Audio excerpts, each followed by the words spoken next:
Hello friends, this is another video, definitely the last for the day. And today I just want to talk about how mathematics or math saved my life, literally. So I will probably make a video about my past or my history, my life in general. But generally speaking, I was born in a very small village in Africa, a very poor village from poor families. My parents couldn't write or read their own names in their own languages. That's like how illiterate they were. And I'm not exaggerating. My mother is actually still alive, bless her. And if I was writing her a letter in my mother tongue or her language, she would have to find somebody to read the letter for her. That's like, yeah. Anyhow, and I went to school. Normally, we would go to school at the age of 7 years old, and that's where you start to write the first A, B, C, D in my mother tongue. After 2 years, you start to learn a second language, which was that time French. So we had subjects including French, mathematics, history, geography, etc., etc. By some miracle of God, I was very good with my studies, not just the mathematics. I insisted on the math for reasons I will explain later, but it was so good. Most of it was about memory, and my memory was so perfect. I could memorize an entire book in 1 week or so. But I was also good with the mathematics. The teacher just would go there, show the first principles, and I will capture the whole thing.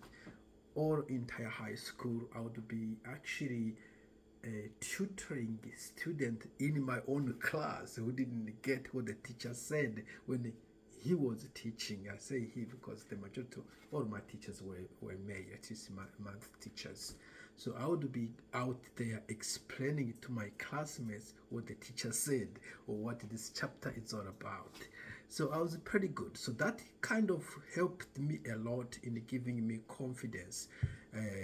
You won't see here, but I'm pretty short. So I was short and small. I wasn't very athletic. I'm not very funny.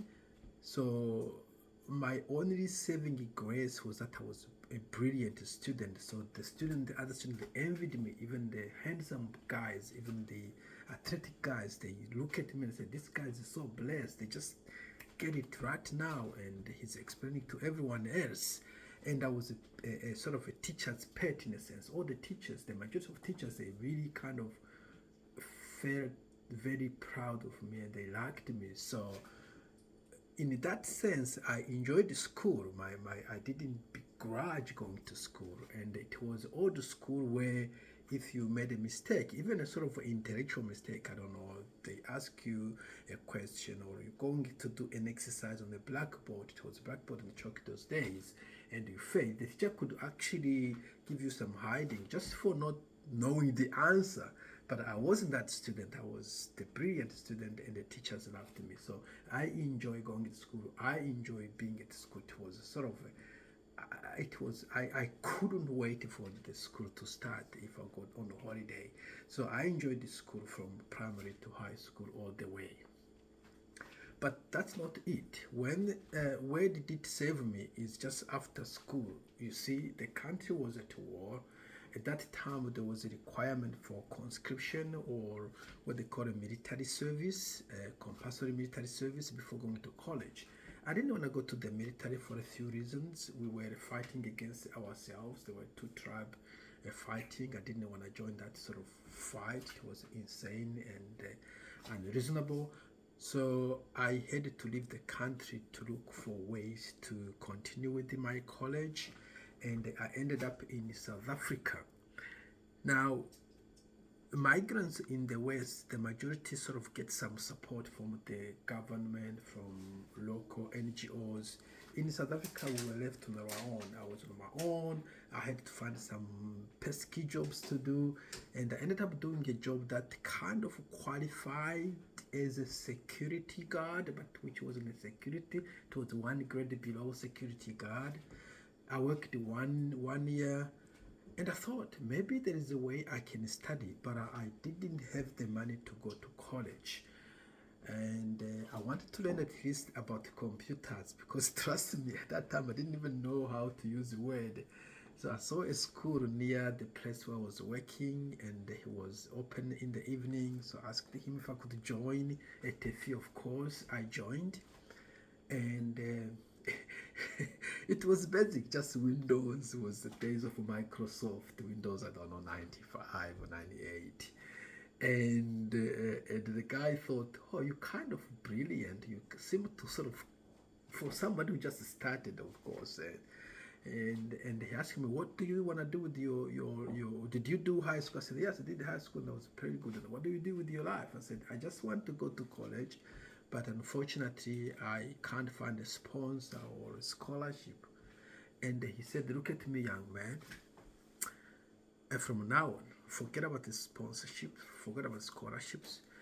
Repeat to yourself every morning you wake up that the future is in your hand. It's up to you to go study. You don't have to wait for a scholarship.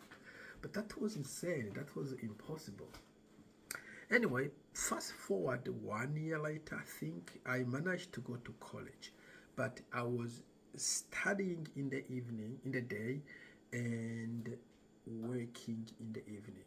Now, this is where the math comes in. At that time, in South Africa, it is, if you were a migrant, the only two things you could study or major in and end up with a job was nursing and engineering. Now, nursing wasn't something I was feeling strongly about, but engineering definitely, I was good at the math and the physics, and I felt it was a good thing for me. So I joined engineering. But I didn't have a time to study because I had to work in the evening, weekends, Saturday, Sunday, I was working. And engineering is quite demanding in like papers in the programming and the papers in the design slash, yeah, where you have to design something. But there were papers that were theoretical, some electrical engineering, pure electrical engineering, some machine engineering, some mathematics. They were pretty easy for me because I was very good with the mathematics. I didn't need to spend the time rehearsing what the teacher said or the lecturer. I just would go to the lecturer, to the lecture room, see what the principal was, go home, maybe read a book a few hours or an hour or so, and do a few sums. I'm like, good, I'm gonna pass this, no problem. So all my maths and the very theoretical papers, I was very good without an effort, which gave me time to focus on those papers in the programming and the design that in the construction sort of that needed more time to master.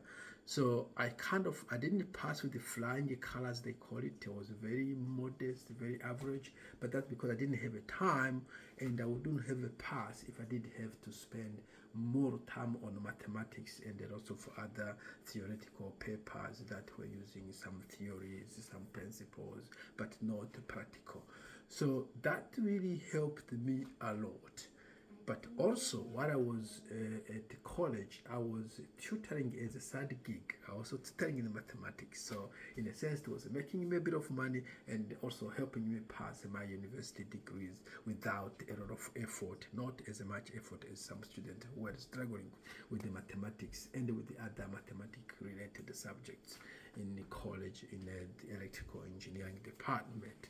So that really was a lifesaver because as soon as I finished college, we had an internship, and one of the employer who also was alumni of the same college, I went to look at my grades, and there was this paper called communication, electronic communication, which was really hard, and I passed that one, and the guy was impressed, like, you did pass this paper like this?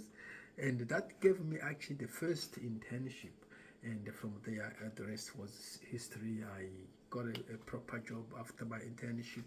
I saved the money, and I was able to move to New Zealand, where again I was able to kind of maneuver around in my career, move into IT and have a decent life and a decent job, all starting from that engineering degree being easier because I had some maths knowledge, which to be honest was really a chance just of birth. I don't know how God managed to give me a brain that could absorb and do some abstract math.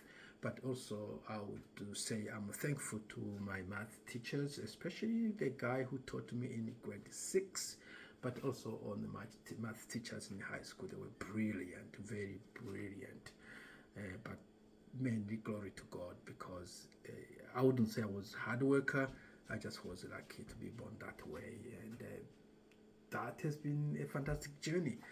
Now, I do encourage young people to sort of try to do the mathematics while they are still in high school, because it can open the doors to many opportunities when they want to go to college. And if you don't want to go to engineering or to science degree, it doesn't hurt you. I mean, my brother was very good with the mathematics as well, but he went into law school, and no problem with that. You know it, and you don't have to use it. But if you want to use it, or you have to use it and don't have it, it's a bit hard to catch up. Okay, folks, please leave some good comment down below. Cheers. Bye.